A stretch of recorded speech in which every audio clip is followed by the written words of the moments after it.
Bees are very friendly and they can be tamed. Just like any other wild animal. You've seen people using elephants, buffaloes to do domestic work. So the bees also get used to people.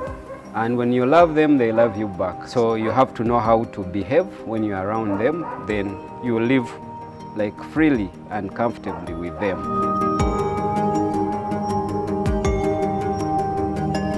Bees are natural chemists. They are doctors. We have clients who come like with arthritis. They have diseases to do with the bones, and mostly those are people who are advanced in age, and they want some stings, at least 5 stings every week. I put the bee on them, then now it is here stinging me on my vein. So when you pull it out, you see how it is dancing, it is injecting in venom. This is very good medicine. Venom has been like researched on curing so many diseases caused by viruses. We extract this venom and sell it. Each gram we are selling it at 60 and 70,000.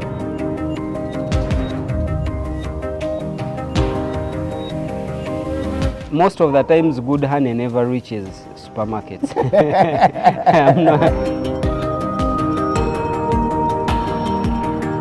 Up here, those are mother colonies. Those are catcher boxes. Even if you gave me like 100 million, I can't release them because they are my mother colonies. If I woke up one day and it has gone, I cry, though they say men don't cry. This is lemongrass leaves. The one just we take on tea. This one here is good like calming down bees. So when you plant it around your home, the bees don't get as aggressive as those ones you found in a bush. In the wild. Yeah, in the wild. Oh. Yeah, so it is one form of taming our bees.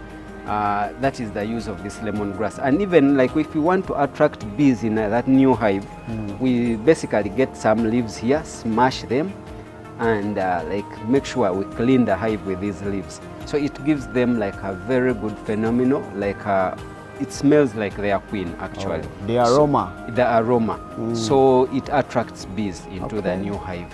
And then this. Basically, it is just like on small scale. It has a very good flower. My brother, won't you be in trouble? And it is medicinal, actually. If the bees pick like a pollen and nectar from this and they make honey, so you have like a very good like medicinal honey, because not all honey has the same components.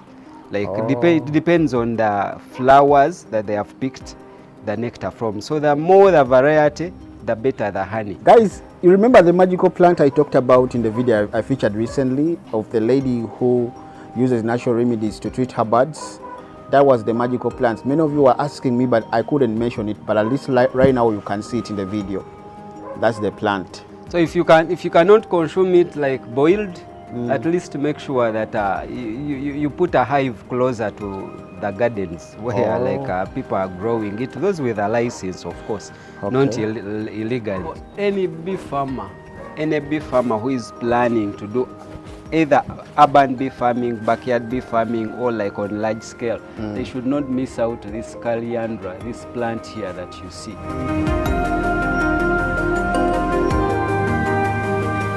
You know, bees prefer smaller spaces than bigger spaces.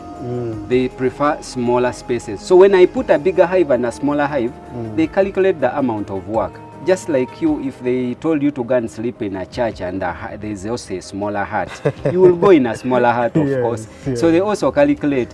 So they want warmth, they want comfortability. And then they have just come in and they have nothing. They have to start from zero. So smaller places they are preferred than the bigger spaces. So after they have built, we transfer them into the bigger hives.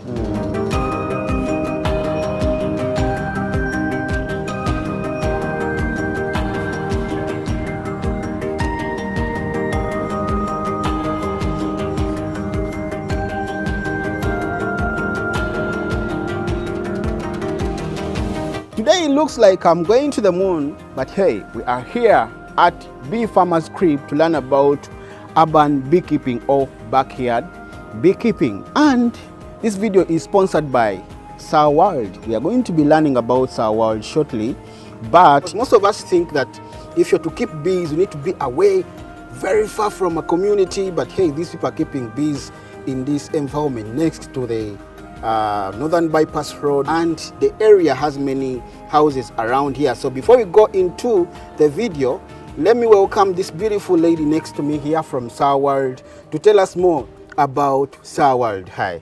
Hi. Welcome. Thank you so much. Thank you for having us. You're most welcome. Guys, as you can see, Madam Janet is not scared of these bees. Me, I'm all geared up. But she's just putting on the trouser for the bees. But me, guys, hey, I fear bees. People would like to know what Sour World is. So at Sour World is an international NGO. So what we do is we provide large-scale access to easy-to-learn business skills. So we are aiming at fighting poverty. So, and the people that we're reaching out to are what we call Umuntu wa Wansi. We identify skills that are, first of all, easy to learn, require very low startup capital, and someone is able to earn income from them within a very, very short time. We work with very many entrepreneurs. All our trainers are entrepreneurs and they're business people. So this is one of your trainers? So this is one of our trainers.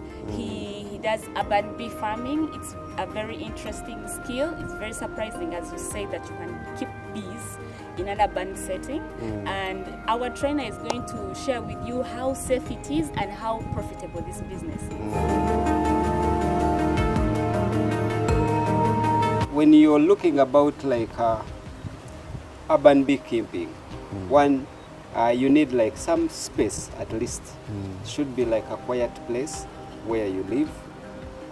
Basically, like free from intruders. At least there should be like a small fence around just to protect people from unauthorized access to How hives. about surrounding noise? For instance, we are next to the Northern Bypass Road and I can hear noise from the traffic on the road. And also I see many houses around here, they have children. You mean that noise doesn't affect this? Yeah, when I had just shifted here also, it was very hard for me to sleep because of the noise around. But with time I got used and I no longer hear the noise. So the bees also adapt to the environment where they live. So that's just a myth that people think they don't need noise, they don't need that. But as long as they stay there for a long time, then they get used to the place. So as long as the noise is not directly like reaching the hive, probably like you're banging on top of the hive, then the noise, I've discovered that noise is perfect for them. They don't have any problem with it. Okay. Is it safe for me to remove this net? Because my audience, they are not seeing me. They are used to seeing my face. Let me help. So this is how it looks like. So guys, I've gained some confidence because of him. So Mr. Moses, is this the only farm you have for bees or you have others elsewhere? No, we have like bigger farms. This is just like a demonstration that you can live with the bees at home. Okay. Because it has become like part of our life. So generally we can't wait to be going to the farm all the time. So they have to be closer to us. Even like to teach people who are around us that even if you don't have like a bigger land, you have smaller spaces, you can still have a small backyard bee farming at your home, at your own convenience, and you can actually like harvest like honey, like for someone who is having like 10 hives, just using like our model of 4 hives. Yeah, it can be able to give you like honey, like for someone who is having like 10 hives on the farm, as long as you have better agronomic practices, as we shall train you later. How many hives do we have here? Basically, we are looking at a model of 4 hives. 4 only? That stand accommodates 4 hives. Okay. So that's a model that we promote for urban bee farming. And your bigger farms, how many hives do you have? Yeah, we have like 100 hives. We have like 80 hives. 100 hives across Uganda. Where is your biggest farm located? Our biggest farm, basically, we can look at Kanungu. Okay. There is one in Kanungu.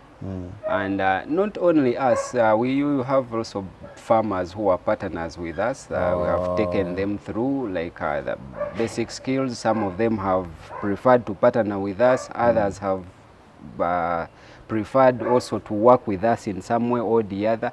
So they are basically like bigger farmers who are bigger than us. We have one who is almost having like 500 hives. Wow. Yeah. Wow.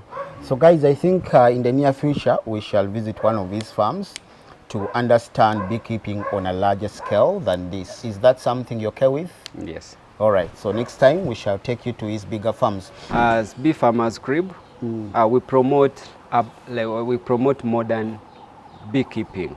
So with modern beekeeping, basically you have to use modern hives because they have better advantages compared to our local hive, traditional hives. Whereas also traditional hives also have their own advantages, but these ones have more advantages than the traditional hives.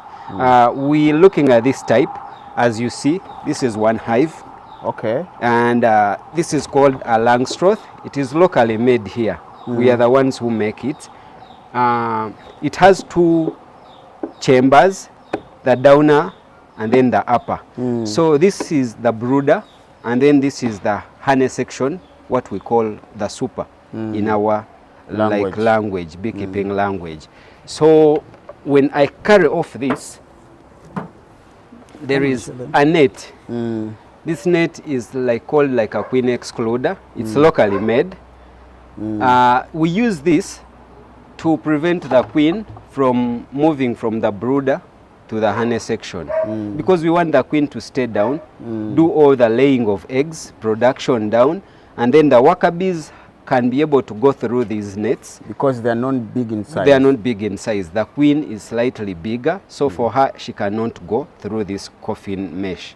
So the worker bees go up, and then they make the honey in the honey section. That's why it is called the honey section or the super. So this is how the frame looks like. The bees actually build here, as we are going to see. We are going to open one of the hives and then we see how the bees build. We put these wires just to make sure that the comb is strong enough, it does not break while we are extracting the honey. Okay. So this kind of modern hive, the Langstroth, was named after the person who invaded it. He was called Langstroth, the inventor, sorry. So he named it after his own name.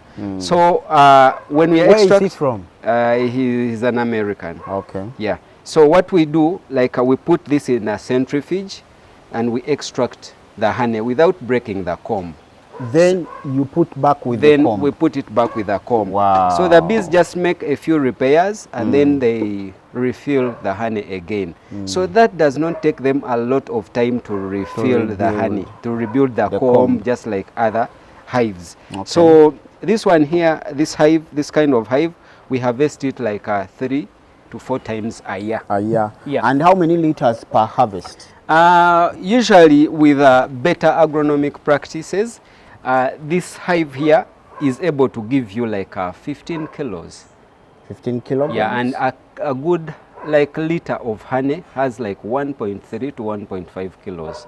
Okay. Yeah. So 15 kilograms, that means I can get 20 liters. No, that is a 10. Because you've said a kilogram gives you That is 12 liters around. A kilogram? A kilo is 1.3. 1.3 liters? Yes. So 15 kilograms? No, 1.3 kilos is 1 liter. Oh, yeah. Now I get you. Yes. Okay. So this is a Langstroth bee hive. It is a very good hive, modern hive that is good for commercial bee farmers. And then we are also going to look at the Kenyan top bar hive. Kenyan? Kenyan top bar hive. You mean the country Kenya? Yes. That means it was invented in Kenya. Yes, it was invented in Kenya. Oh, big up our Kenyan people. This is how it is. This is the cover. Representing Kenya right now.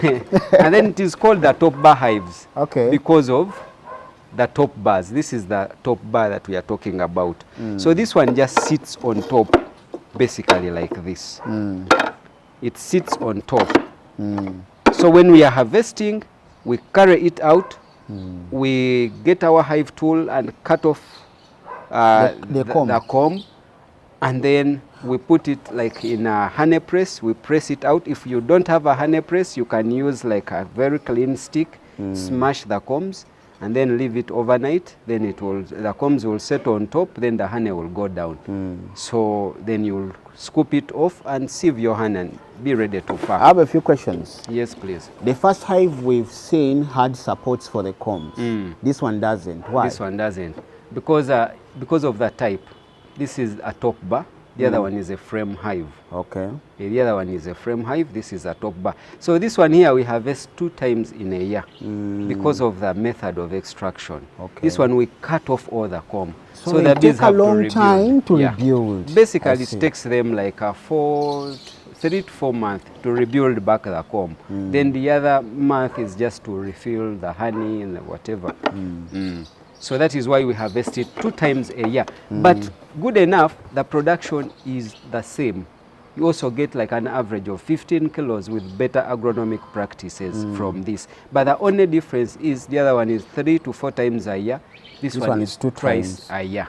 I would rather go with the other one. But when we are making like urban beekeeping, because we want a few hives and then we have the time to attend to them, so we make this hive slightly bigger, as we are going to see. The other one is the one like we basically use for like urban setting, because we want a bigger comb. A bigger comb, like a heavier, the more the honey. So this one here we use it like on farms. You have many, like you don't have much time to give them. But if we want something small and we have that time, we use like another type. All these things have been like modified over time for. Okay, so before we go the other side, I can see you have lots of plants around the area. Do these plants contribute to the well-being of the bees? Yes, they do. For example, when you look at this trumpet leaf, like this trumpet here, it is also like a good source of pollen, as you can see. Bees love it because they pick pollen from it. Is this hibiscus? It's not hibiscus, but it is a trumpet. We call it trumpet. Okay. I've failed to get its botanical name. And then we have also this type of plant here. So here they get nectar as well? Yeah, they get nectar. Sometimes even when it rains, they collect some water there and they're able to collect the water out of it. And this is pollen that you're seeing here. Yes. Yeah. So we also have this plant here. The bees love it so much. It has also nectar, like it has pollen when it puts on flowers. What's the name, the botanical name? So we can find out, but mostly I usually collect flowers that I see bees like fall on. So I keep preserving them. And then anyone who knows the name of this plant, kindly let us know in the comment section, because I believe people watching this video would like to understand everything we are featuring. Yes. Yeah. So guys, right now I'm putting on my gloves because I can see the bees have already started coming out of the hives. So for extra safety, I have to be protected. I think this one is for this other hand. Okay, but we can proceed as you're bringing it. Yeah. Let me hide my fingers like this. For any bee farmer who is planning to do either urban bee farming, backyard bee farming, or like on large scale, they should not miss out this Calyandra, this plant here that you see. Calyandra is also used like in animal, like keeping like cows, goats. It's very nutritious when it comes to people who are rearing cows and goats. And then for bee farming, it provides us shade. As you can see here, there's a very good like shade for our hives. And then it also has this flower. It is year round. There's no single day that you'll ever find this plant without at least some little flowers. Okay. So, and there is a season where there are very many. Many of them. So that when you plant it closer to your apiary, at least in the morning, like when the bees get out, let them start from within your place. Before they go out, you know, some people spray with dangerous chemicals, and then they find them when they are still fresh. But if you have them around your apiary, then they will start with your own plants around. So by the time they fly to the neighbors, probably maybe the chemicals have dried up in case they have sprayed. So, and it has a lot of pollen and nectar from it. So please, Calyandra is very, very, very good. I love the fact that you're creating an ecosystem for them. Yes. Yeah, bee farming with an ecosystem, like preservation of our environment, they move hand in hand. So where a beehive is, you have to create them like a natural habitat. So these plants, don't you think they attract snakes here? I've never seen any snake around, but even a snake has no problem with you in case you have not disturbed it. Okay. So there's no way you will be worried of snakes as long as they don't enter your house. So we have bananas also, though the place is small, but the bees also like bananas. You see, as the banana starts like sparkling out, the fingerings, so the bees pick a lot of nectar from it, and it also brings like a very good honey with a very good color. Okay. So bananas are also very important. We usually feed our bees. We use drinkers. Really? Though now it is dry. Just like in poultry? Yeah, it is dry now. This is just rainy water.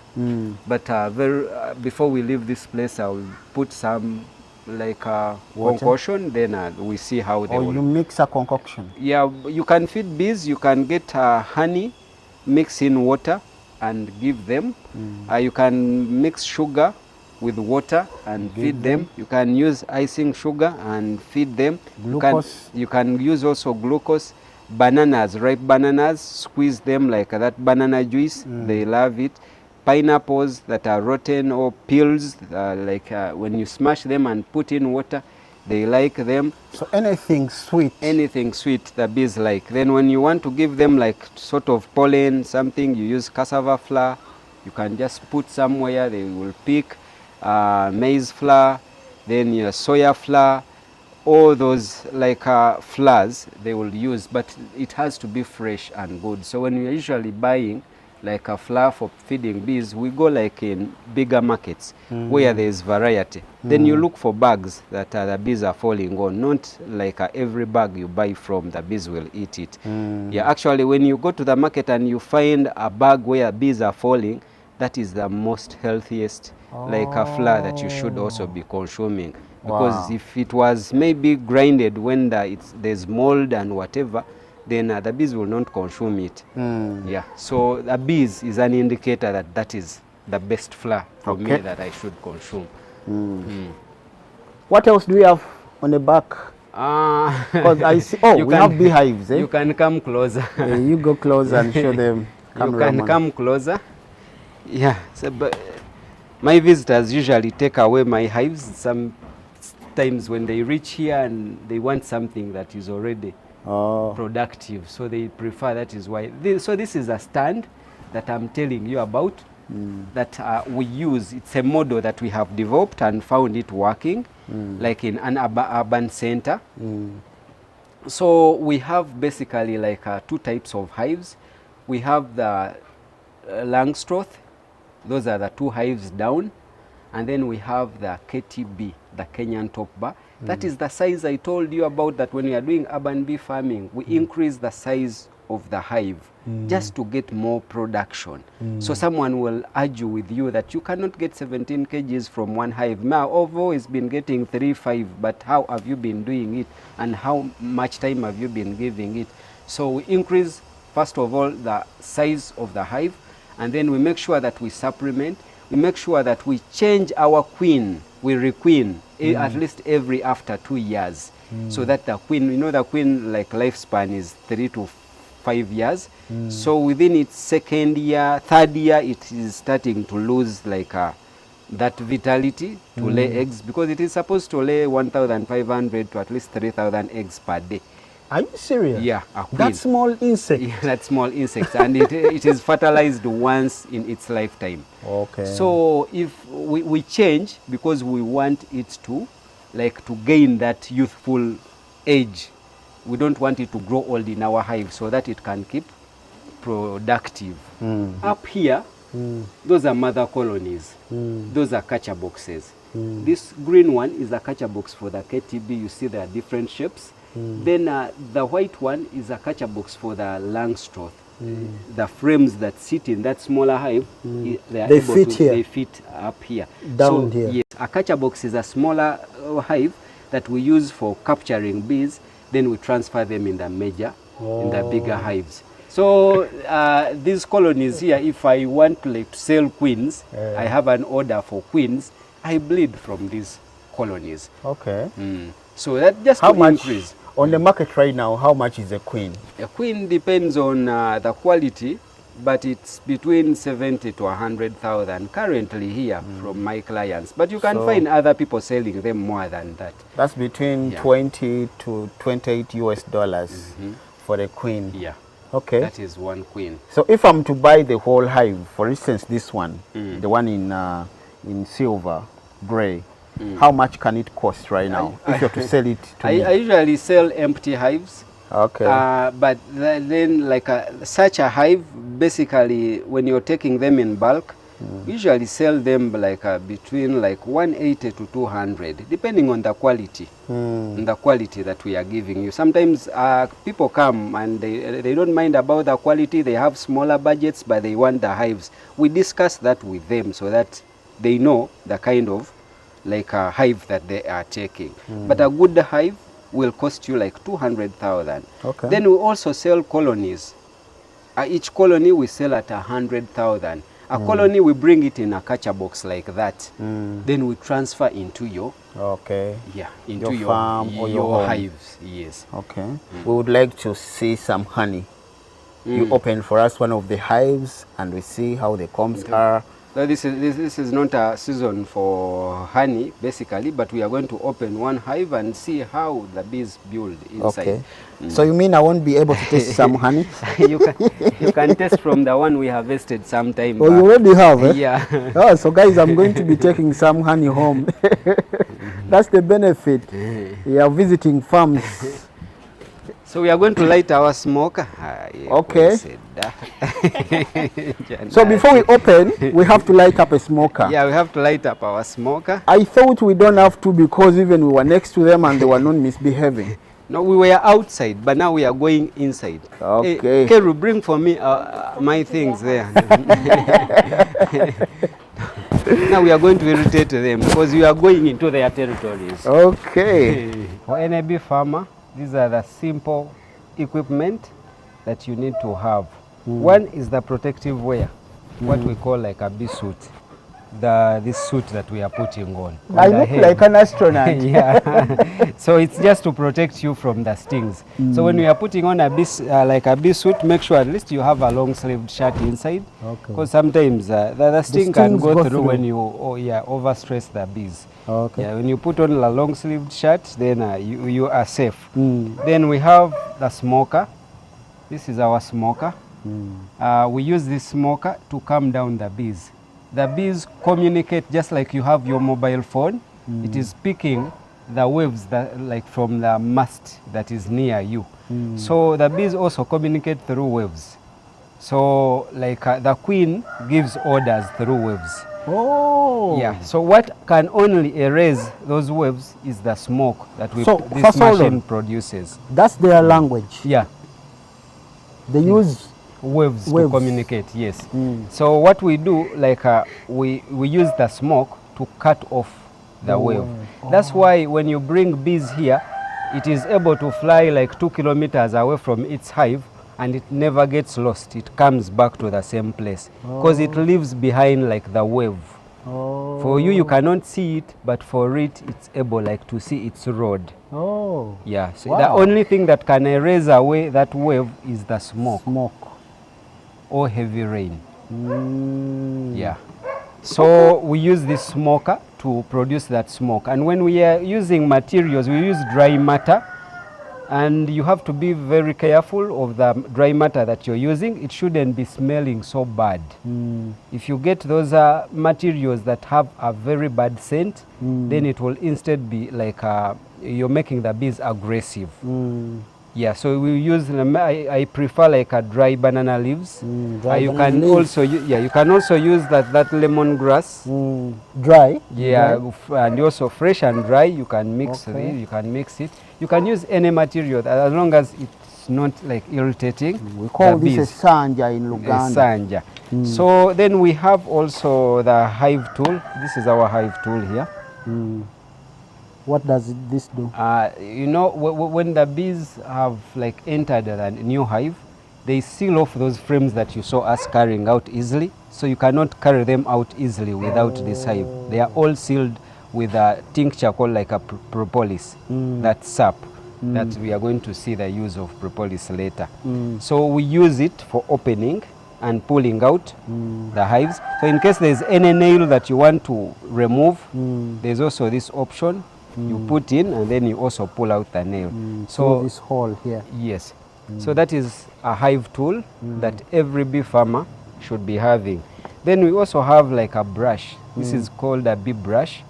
Yeah, when you're harvesting, when you're inspecting your hive, when you carry out the frame, it has a lot of bees. Like for example, in harvest, for you to not kill the bees, you brush them off. So that you take like a clean honey, gently, without killing them. I see. So basically, this is all. So that means starting a beekeeping business is pretty easy. Yeah, it's pretty easy. How much is this smoker? Smoker basically is 50,000. Are you serious? Yeah, this is like 10, 15,000. Then also 10, 15,000. So altogether 80,000. Yeah. 80,000. Okay. Then Buying a then a bee suit, basically you can buy it at 120. Okay. So, plus a hive, even if you don't buy a hive, you can use even a pot to rear bees. In sewer? In sewer. The clear one? Yes. You can use like a cat tire, modify it like a hive. You can use a bucket, any bucket around you, and then you make it like a beehive. You only need the skill on how to do it. But actually, bee farming is for and everyone. The honey is on a high demand. It is on a so very that means high if demand. I have 500,000, I can start a beekeeping business. Exactly. Guys, that's like $150 US dollars. So you can start beekeeping. Honey is on a high demand, and if you have organic honey, you will never go wrong, because most supermarkets where we buy honey, they add molasses, they add sugar. You should buy your honey from like a trusted beekeeper. Okay. A person that you know that keeps bees. Like and you. is trusted, yes. Because if you go in the market, sometimes it's very hard. And there's like, if you want to look out for honey, at least to be like on a sure basis, I'm not saying that every dark honey is bad, but most honey that is adulterated, that is added in other things, it's always dark. Oh. Yeah, it's always dark. But bees produce also dark honey as well. But you have to buy it from a trusted beekeeper. Yeah. On that note. And then there's also honey that crystallizes. You find it's like solid. That is the best honey, because honey which is like adulterated, they cannot also like crystallize. So it is one form of purity. So on that note, I would like you, okay, how can people find you? Do you have honey? Do you supply supermarkets your honey? Actually, most of the times good honey never reaches supermarkets. Does that mean the honey we have in supermarkets is no, not good? I didn't say that, but I said in most times. But at least, guys, you got it from a pro. He's trying to run to shy away from my question, but at least you got it from a pro. In most good times, honey never doesn't reach supermarkets. Never reaches, but I didn't say that it's all bad, because we have bee farmers who have surplus and they can put honey in their supermarkets. So in case people want to go through training or buy your products, your honey, how can they reach They can reach us through our website, www.beefarmerscrip.com. They can reach us through Our World and our learning videos. Yeah. Okay. All right. I'll also provide their contacts on the screen there. Okay. So I'm getting involved in the work. Little. Little? Yes. Put on. Squeeze them.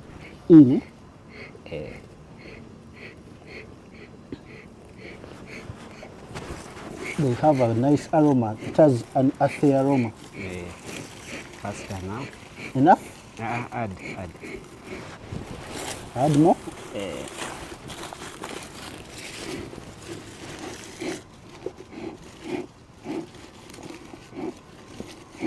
So we want that cloud of smoke. Don't put in too much, Yeah, that cloud of smoke is what we are looking for. So then you close your smoker and you're ready to go. Okay. Yeah. All right, let's go. So let's approach our hive. As you approach your hive, Do I need to put on the net? no, just stay calm. As we approach the hive, make sure that you pass on the sides or behind the hive when you're approaching it, because the bees also have, that is their road. So if you stand in between their road there, on their road, so they will knock you. So in the process, that is an accident. So they get what? Aggressive. So when you approach them from the side, you're actually like, it's one basic that that is how they want you to approach the hive, because you don't have to interrupt their activity. So you pass on the side. Okay. So now that is our entrance, as you can see. So now I come with my smoke, gently, gently, gently, without fear. You have to smoke. We start with the bees at the entrance, because these are the soldiers. So they take back information that we have been invaded. So the queen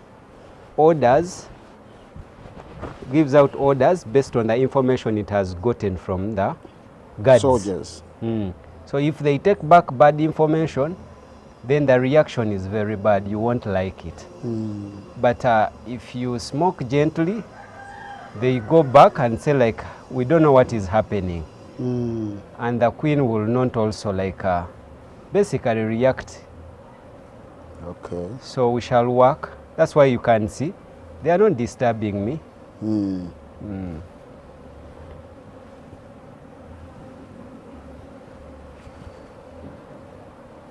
A few puffs, then on your side,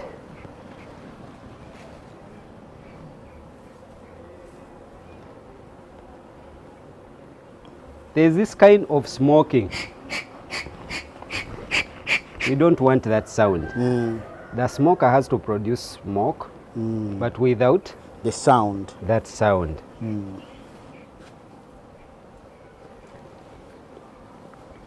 People used to say that it makes them go drunk. Get drunk. Is that true? No, it just cuts off the communication. Okay. And when the bee has no orders for aggressiveness, it has no problem with you, unless if you're standing on its where it just knocks you. Okay. So that drunkenness, I don't know where the alcohol content is, either it's in the smoke.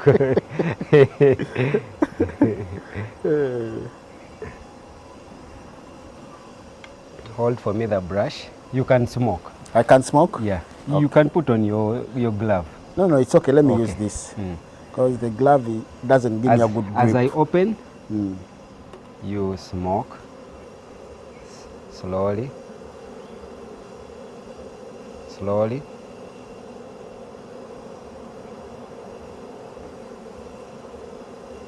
Okay.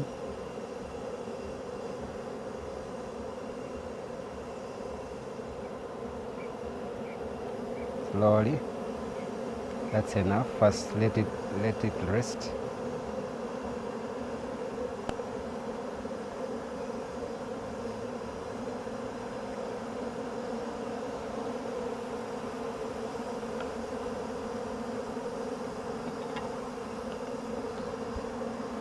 This is a colony that I just put there. It is just establishing. And this is the propolis that I was talking about. Propolis is like a sap that they pick from trees. When we are still young, we used to eat it like bubble gum. Yeah, so they pick it, they come in the hive and add in some enzymes, which is the venom itself, and wax to make it more sticky. So this sap here, we extract it and then we infuse. We remove like we get some sort of liquid. It's called like infusion. Infuse the liquid out of it, That liquid is very good. Like when you have a fresh cut, you put, then it dries up. It cures cough and flu. Wow. Boosts your immunity. Wow. People with blood sugars, like a high blood pressure, like diabetes, it controls the blood sugars in the body. It is also like an antibiotic. So if you consume it on a daily basis, you don't usually get sick. Be as gentle as possible.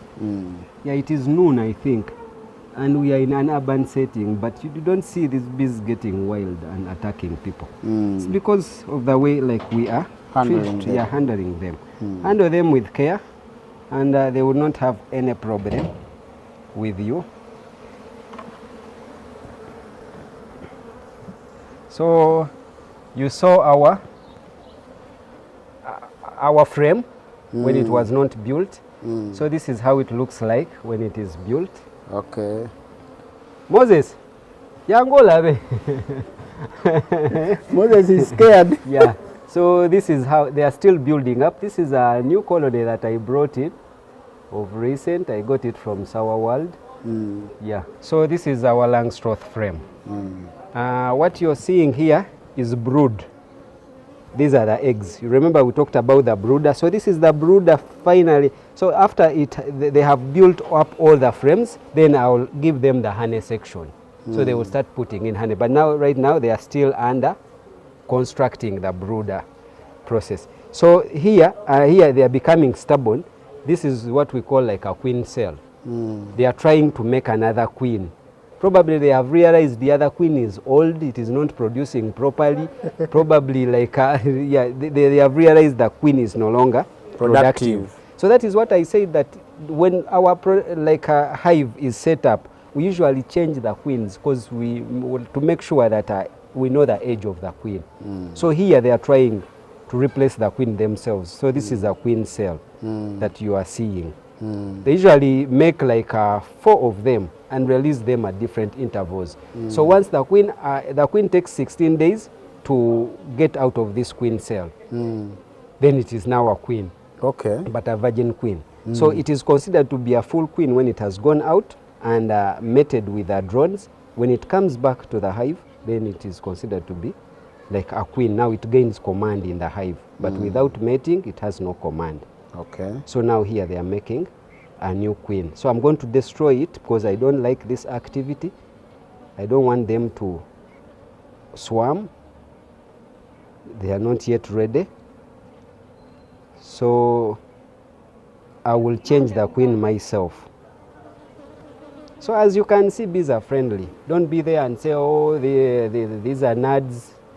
Bees, what, they can do what. As long as you don't handle them with aggressiveness, then they are not also aggressive to you. Okay. So that is why I am able to operate without putting on my headgear, just like my fellow cameraman. Let me remove mine and we take a selfie with them. Please, you can. I'm surprised they're not stinging. No, just be calm, don't fear. Guys, I'm surprised they are not stinging me. Yeah, don't. Yeah, wow. Just help me. Let's put it back calmly. I lift this up. Calmly, calmly. Just a small smoke. Small. When you hear them making like very huge noise, that means you are irritating them.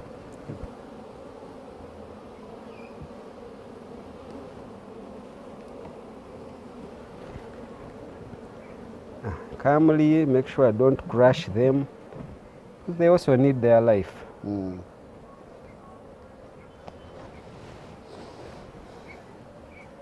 Wow. This is the sting. Afterwards, when it has injected in the venom, you can pull it out. Now it's no longer like alive. I see. Yeah. It has done its work already. So you are healthy. Yeah. I get more than the recommended dose every day. Don't you overdose yourself sometimes? No, I don't overdose myself. Overdose is 3,000 stings and above. So this is the propolis tincture. This one here, like you have wounds, a fresh cut, you can put some drops. Yes. Okay. Yeah, though this one here also attracts bees. I don't want us to attract them here. It's like disturbing us. So these are some of your products. Yeah. Where should I put this? You can put it down there. And these are some of our products. But bee farming, we get like propolis is one of them. Propolis, like you have ulcers, you have wounds, pressure, diabetes. Yeah, you have like it's a cleanser like for ladies. Put on cotton, it clears those pimples very fast. Wow. Yeah, so it is very good, boosting your immunity, cough, flu. It's a very natural medicine. In the American history, like in a World War where they had no antibiotics, each soldier used to go with a pack of propolis just to treat infections. So it is and not something. Wounds. Yeah, to heal wounds. It's not something we have invented. We have found it there also. So how much is this one on the market? That is just 5 to 10,000 depending on where you're buying it. But we sell it 5,000. Okay. Yeah. So we farm gate price 5,000. 5,000. So we also have honey. Yes, you can see this is pure honey. Very clean, gone under very strict cleaning process without destroying. No honey has live enzymes. Some people get it because it is too thick and they want it to go through sieving very fast. They heat it, they put it on fire and boil it. So they kill the natural enzymes. So you remain with just a syrup, but not honey. So you end up taking honey, but without any nutritive value. So this one is squeezed naturally without any heat exposed to it. Okay. Yeah. So then 25 grams, how much? This one here is 5,000. Then we have 500 grams, 10,000. Then we have 1 liter, which is like 20,000. Then 100,000. So there's also honey. This one here you harvested, but we left some like for us just to eat. You can pick some and chew it. Okay, pick some. Also, my cameraman wanted to choose some. Just choose some. So guys, genda tuletereyo fork bakuweyo fork eyo. Nice.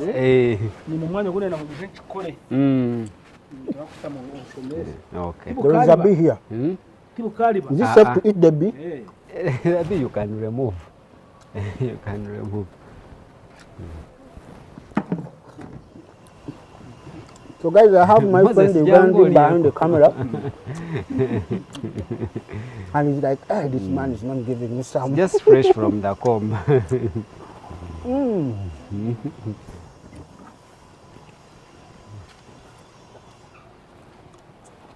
Kanuzire muno. Kanuzire muno. Good. Benja. Yes, you need more. Let me capture you eating also. Man will also eat.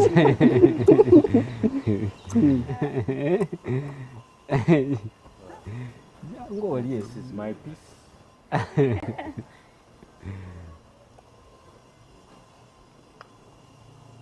It's juicy. Juicy, gooey. Muje mulieko. Mutya. Muli muka fork. Delicioso. We are here at the farm.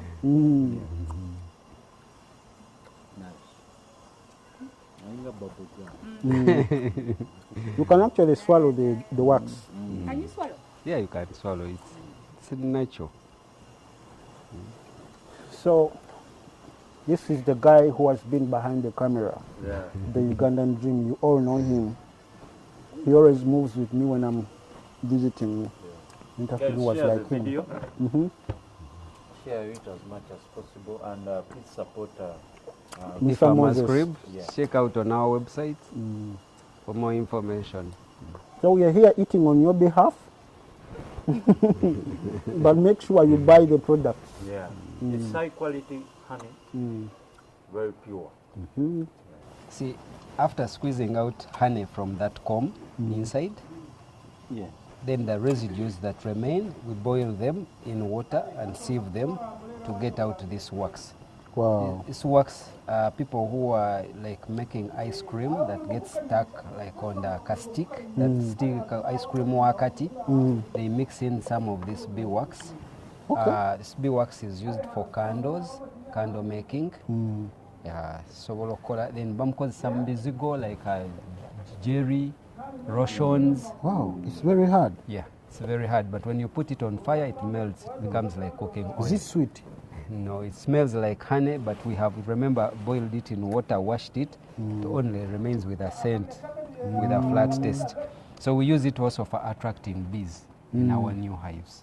So on the farm, you have many products you get from the honey, from the combs. You get pollen, you get bee venom, you get wax, you get honey, and then we get royal jelly. Even this sap. This is propolis. Propolis. Then royal jelly. Royal jelly is just special food for the queen. So that's why it lasts like 3 to 5 years. Whereas a worker bee does not go beyond like 4 to 6 months. And a drone bee, less than 3 weeks, it is also like dead. So Mr. Moses, how long have you been practicing beekeeping? I've been practicing beekeeping for over 12 years now. Yeah. And how did you learn it? I learned it on-job training. You learned on the job? Yes. You didn't go to school for it? No, I didn't. Wow. Where did you pick the inspiration of getting into this? Just like you came here and you found it interesting, that's how I also started. Yeah, I started living with a friend who used to do the same business. So he oriented me. I started also working for an NGO that promoted beekeeping. So basically most of the skills that I got, I added on to my knowledge that I had. Interesting. Thank you so much for watching this video. I believe you found value in it. If so, kindly share it to your friends and family, to anyone you think will appreciate this kind of video. And if it's your first time on the channel, don't forget to subscribe, hit that notification button so you'll never miss a video from me. And big thanks to my brother, the Ugandan Dream, for helping me shoot this video. Make sure you go and check out his YouTube channel. For now, we say bye-bye. Love the bees.